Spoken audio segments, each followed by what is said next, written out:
County Fair. We welcome to the program now David Hardigree, a candidate for governor running as a Republican. Mr. Hardigree, good to see you again, sir. Hello, John. How are you doing today? I'm doing fine. So you had the chance to speak to the crowd here under the pavilion today. Tell us the key points of your message. Yes, sir. One of the key points, I guess this is the first time, this is history. You get a lot of candidates coming from around the country, the state, the nation, coming here to talk. And if I remember correctly, Ronald Reagan came here back in the 80s. Right. And that was his first place to come to, was Neshoba County, before he started his run on the presidency. And then you got John Glenn and a couple other folks. But it's just being a part, because you read this stuff in history, political science class, and it's the idea to actually put the pieces together, like, this is great. Yeah, I really enjoyed it.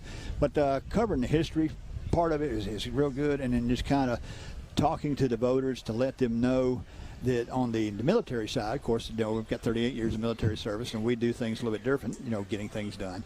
But just letting the voters know that as you listen to the candidates, have them pray and look for guidance, do the research on who they think would be the best for their choice. Is this the first time you've ever run for political office? Yes, sir, I have. Now, it is. I was elected as SGA senator at Mississippi College. Okay. They just basically asked me, say, you want to run? So I put a couple flyers up on the wall and didn't think a thing about it. The next semester, somebody from SGA called, said, Mr. Hardigree, you're still interested in becoming a senator? And I'm like, well, yeah. And he said, well, you're a senator now. I'm like, well, how does that happen? And then the lady said, well, because we had one person who moved on from one school to another, so then the next slot is you. So basically that started my first thing in SGA.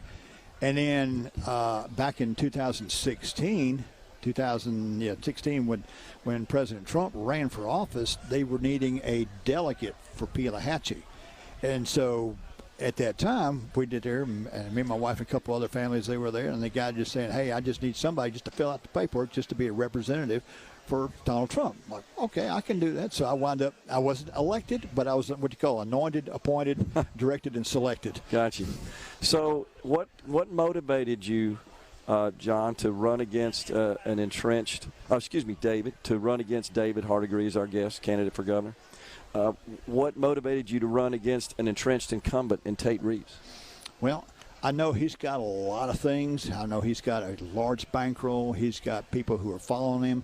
He's got name out there, name recognition. And most of the time in the state of Mississippi, the incumbent is going to win the race anyway. Because people just know, okay, we know who Tate Reeves is. He's the governor, so we just go ahead and pick him. But I look at it this way. He may have considerable time in politics, but I've got 38 years basically in military service. So I've got more experience in military running an organization and taking care of folks than he probably does in politics. So look at that's the side that I have. He may be well-financed, but on one hand, I'm going door to door myself. Me and John Crawford, we're going door to door, and what we're doing is we're getting the people involved, because the people want to make the difference in the state. It's what they have that they want to say, not just billboard campaigns and things. And I'm doing this and doing that other stuff. But as we're talking to people, what is really on your mind? What do you like to see change in the state? And so as we're going around, pastors are coming to us. We get involved in groups like this right here, news interviews. So basically what it is the Lord is opening up doors of avenue so that way we can project our message out. What do you think you would have done different had you been governor over the last 4 years? There were some topics that I would have thought about, and I would have definitely seek counsel. And even as I mentioned in my speech, I don't know everything. But I'm going to find that subject matter expert and come to him and say, sir, ma'am, what do you think about this? And what do you think is the overall best thing for the state? Because I have to remember that I'm more like an admiral of a ship. I can't be concentrating on little smaller things, but I got to make sure that the direction of the state or the ship is going in a positive thing. So I'm going to find somebody who's got some good ideas. Like I mentioned with the sheriff's program, for example. Get into office, going to meet with all the sheriffs, the new ones in there, and come up with a solution, for example, on crime. Somebody's going to come up with an idea. We're going to implement it and then make it happen. David Hardigree, candidate for governor, is our guest. So you said you've been knocking on doors and Yes, talking sir. to people. What are they telling you they want to see happen in the state of Mississippi? One of the main things that comes to mind is, and I got my notes and journal and stuff like that, and a lot of thing that the people are talking about is we'd like to have a voice on our government. We'd like to, when we have the opportunity to vote on something, that you hear what we have to say and not just put something out there and then just go for it. People want to be included in their government. They want to be involved. They want to know what's going on.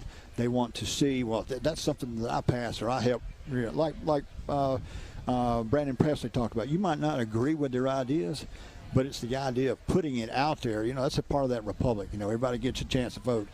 And the neatest thing, I was in Afghanistan, and the neatest thing is when the people had the opportunity to elect for their official who they wanted for president of that country. Mm-hmm. People come from thousands or 100 miles away just to put their finger mark on a paper so that way they can say, yes, I voted for who I wanted. So I don't mean to interrupt you, but I hear that. The people say they want more voice. How would you enable that? Would you make yourself more accessible as governor, for example, have some sort of call center hotlines? Would you conduct frequent town halls to travel around the state, hear from the people? Does it come in the form of restoring the ballot initiative process? Specifically, how do you get them more involved? Okay. Getting out is what we're doing, and we'll continue to do that. I'm an on-hands person. I want to see, like, for example, when we went to Rolling Fork, I want to talk to the people in the community. You know, how can we help you? You know, what needs to be done? And when we went to Blackhawk, you know, what needs to be done? How can we help you? And then also, there's, sometimes they have an open door policy, but be available where I'm not going to be out of town or out of state, not unless somebody else is filling in my position. But if you have an issue, and he called our department or our office up, we're either going to send a rep there or either I myself are going to go there, so that way I can get involved and then find a solution of how to get this taken care of. Any way to be accessible to the people, because they want to be able to, when they have something, come to you, but not, 24-hour type thing call. You have to have somebody on call all the time. But folks, we got some legitimate stuff. I need help in this area. Who can I talk to get some help? Yeah. So one of the key issues, David, that's been discussed in the upcoming session is elimination of the state income tax. Do you have any thoughts about that? Yes, sir. I've talked to, we have an economist that we work with, and then the thing that comes to mind that he talks about is getting rid of the state tax, and the grocery tax is great for a lot of people because, as mentioned before, the grocery tax for low-income areas would be great. The municipalities are going to have to find monies somewhere in order to pay for their stuff. Mm-hmm. Their municipalities, their government, and things of this nature, so they're getting out of that. If you did away with the state tax, how are you going to pay for city and state operations? You're going to have to come up with some money someplace else. We're not Texas. We're not Florida. Texas and Florida have 17 and 20 million people in population. We've got 2.9 million. So you don't have enough base, basically, to bring that much monies in for everybody to start paying taxes on. So if a bill were passed by both houses, which would phase in, let's say, the elimination of the income tax, if you were sitting in the governor's mansion, would you sign it? I would think hard about it. Okay. I would look at it, and I would talk to I would talk to people. Is this feasible? Is this right? Are we going to balance the budget?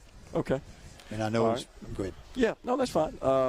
What about the restoring? I think I asked you about this before, restoring the ballot initiative. Do you have some thoughts about that? Right, that's the one where everybody gets a chance to vote. Yeah. Yes. You think we should restore that? Yes, absolutely, because people need, like I said, people need a chance to vote. They need a voice in their government. I can think of one topic right offhand. I've talked to both sides of the fence on this. The case in being the flag. Yep. A lot of people are disgruntled about the flag because they felt that they didn't give a chance to vote on it. Right. All right. Now, talking to somebody on the other side of the fence that said, well, the governor's hands was tied. He had to do what he needed to do. He was forced into this position and had to make a quick decision. Yep. Okay. But a lot of folks are saying, well, no, you didn't give us, the people, right, an opportunity to speak out. Right. Okay. So what about, I can't remember if I asked you this last time, but the public employees retirement system is on shaky financial ground, and, Right. and something's got to be addressed there. We got about a minute left. Are you willing to take a hard look at that and see what needs to be done there? Yes, because I talked to, as a matter of fact, I got an appointment Sunday morning at Byron Pentecostal Church, and one of the gentlemen there, he actually gave me a class on PERS. Okay. He said majority of our people are on that program, and what's happening is they hire contractors. Now, if I got to find this out, but if they're dipping out of the same pot, Yeah, they're not. If they're not dipping out of the same pot. No. Okay. All right. So, the funds are not being put back into the PERS account like it's supposed to be, and people are nervous about. Well, I think what he's saying is that contractors are not contributing to PERS, but if they were state employees, they would be, or public sector employees. We're out of time here today, David. I really appreciate you coming on the program, and good luck to you, sir. Sure, thank you very much. See you. Yep.